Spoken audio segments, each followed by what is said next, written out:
late, the trade press and social media has been full of reports of the demise of private practice. Seems that many in our industry love to present the sky is falling scenarios. It's sad that negative news sells.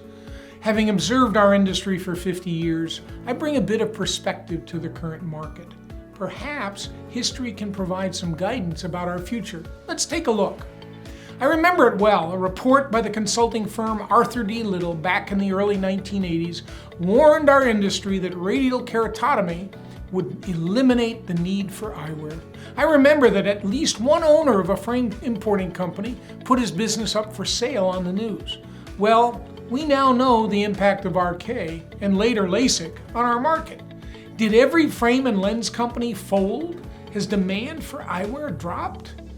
And when Luxottica entered the States in the early 1980s with the purchase of Avant-Garde Eyewear, it was common discussion at our trade shows that the frame business would consolidate to only a few players, the Luxotticas, Safilos, Marchands, and Optiles.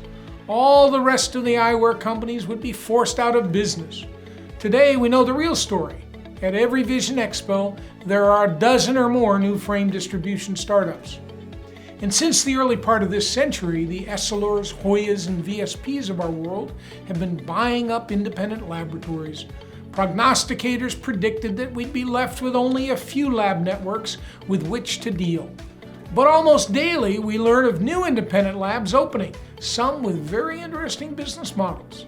And they're taking market share from the big boys. Over the past 5 years, PE-backed consolidators have acquired thousands of optometry and ophthalmology practices. We hear it all the time, independent practice is doomed. And yet, the number of new startups and acquisitions of practices by other independents appears robust. And what about Warby Parker, Zenni Optical, and other online purveyors of eyewear? Well, certainly Warby Parker has seen that consumers want to touch and feel. That's why they now have over 120 locations and dedicate the majority of their 2021 IPO proceeds to bricks and mortar locations. But why? If Warby is such a threat, is their stock price less than 20% as it was of the first day of their trading? Certainly the investment community is not impressed. We're going to end up like pharmacists, say many. But a little research shows that chain pharmacies have been on the scene for over a century, and today more than 20% of all pharmacies remain independent. No doubt, vertically integrated delivery systems like those of VSP and Essilor-Luxottica are models that need to be watched. But as the big get bigger, their ability to weave and parry in the marketplace decreases.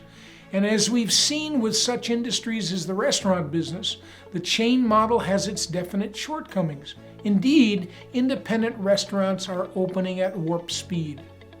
My message this week, be careful of absolutes.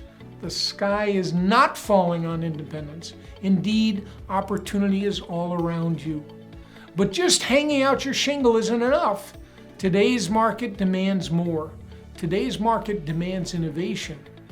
Don't compete, change the game. Are you feeling the pinch? Is maintaining your practice market position becoming more of a burden?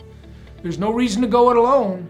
Our mission at Cleinman Performance Partners is transforming lives through recognized and realized possibilities. Give us a call to explore yours.